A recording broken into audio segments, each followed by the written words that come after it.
Hi, Doug Goldstein here from the Goldstein on Gelt Show.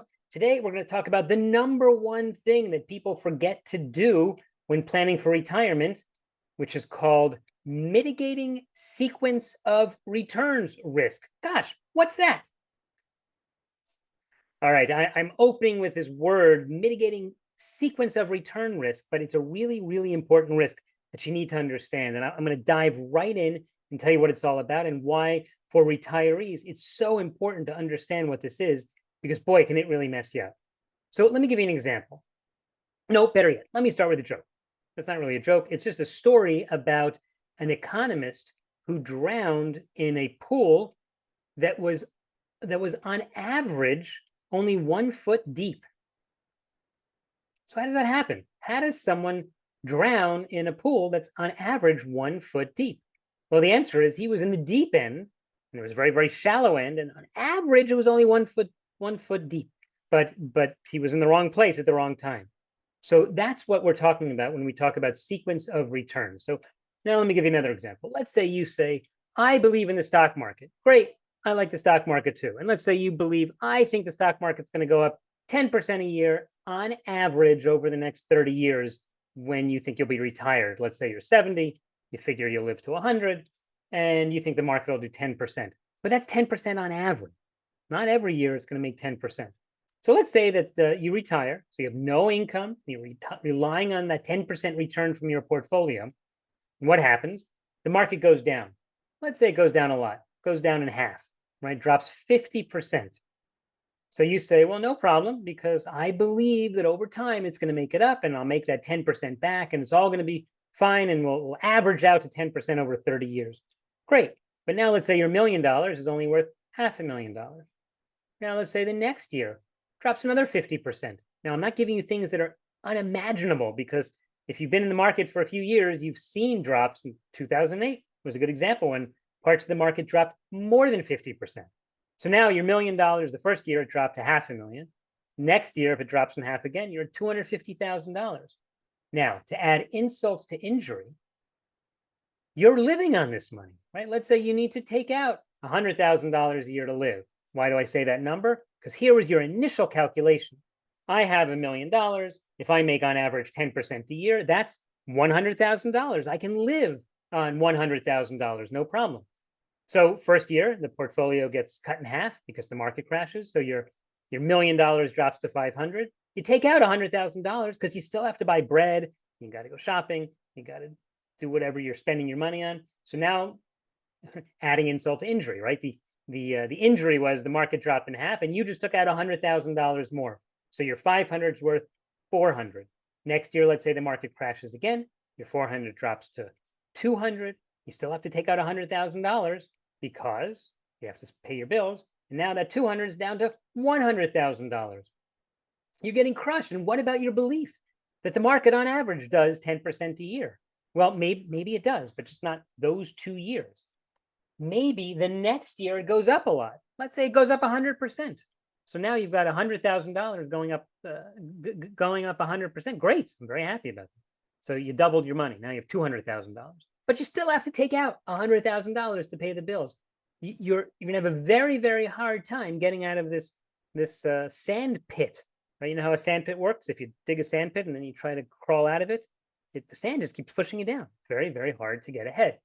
So that's why the sequence of returns is so important.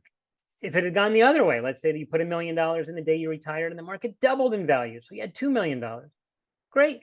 Now you take out $100,000, no problem. You have $1.9 million. Let's say it doubles again. We don't know when the market is going to do what. That's the problem. So what do you do? What's the solution to dealing with this? So actually, there is a financial planning solution to dealing with the sequence of returns risk.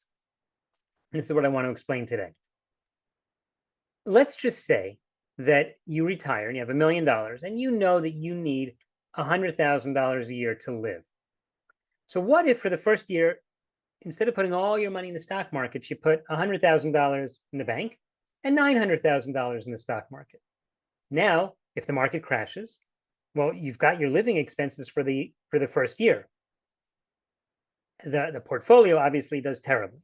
Okay, so but now the next year, You didn't invest all of your money, so it didn't all get crushed, right? You do have a chance for it to recover. But moreover, where am I going with this? The answer is you got to think out more than 12 months, because anything can, you're not a short-term investor when you're investing for the next 30 years.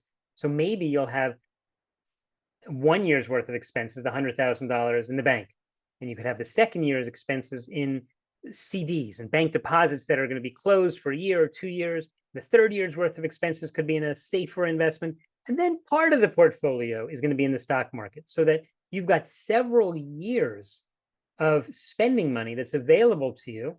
Not all your money is in the stock market, because you have to make sure that you've diversified. Now, this is a different kind of diversification from what your grandmother told you when she said, Doug, don't put all your eggs in one basket. Yes, same idea. But what we're designing here is a cash flow model so that you will have enough money to pay the bills every month for your whole life. The disadvantage of doing this, and what people who love the stock market are going to tell you, they'll say, yeah, but look, the stock market generally does better than the bond market. Why do I want to tie up so much money in bonds or bank deposits or cash when I could be investing that in the stock market? And this is a real mistake. And I'll give you an example that when I speak to clients who love the stock market, they put a lot of money in. And then when it goes down, they go, oh, rats, I made a mistake. And they take it out. Then it goes back up. They go, oh, you see, Doug, I told you the stock market's good. And they buy back in. And then it goes down. They go, oh, rats, I made a. You see the problem here? They're buying when it's high and they're selling when it's low.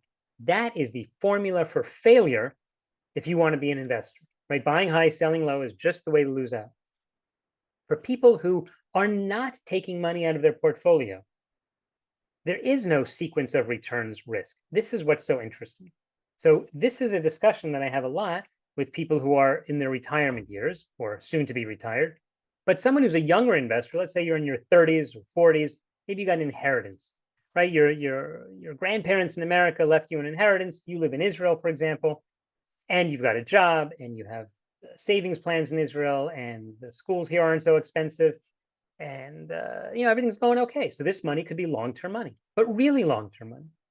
If you have the stomach for it and you believe that the stock market's going to be okay over time, and you don't mind the volatility, okay, so put the money into the stock market. Why? Because let's say that you're correct, that over the next several decades, the average return of the stock market will be 10%. Let's say, I have no idea. If the first couple of years it goes down, and then the later years it goes up a lot, fine. The average is what you'll make, and that'll be fine. It's only a problem for people who are taking money out of their portfolio. So my takeaway for this is you have to understand the importance of incorporating bank deposits and cash and bonds and like the more boring stuff. Incorporate some of that into your portfolio. Do it with the help of a financial advisor who's licensed, who deals in wherever you live. I specialize in cross-border clients, so I always tell the types of people I speak to that if you live outside the United States, then speak to someone who lives wherever you're living and who's also licensed in the US, because you're going to have a lot of issues. You'll have tax issues, you'll have pension questions, you'll have questions about the types of investments that you can own, whoever it is.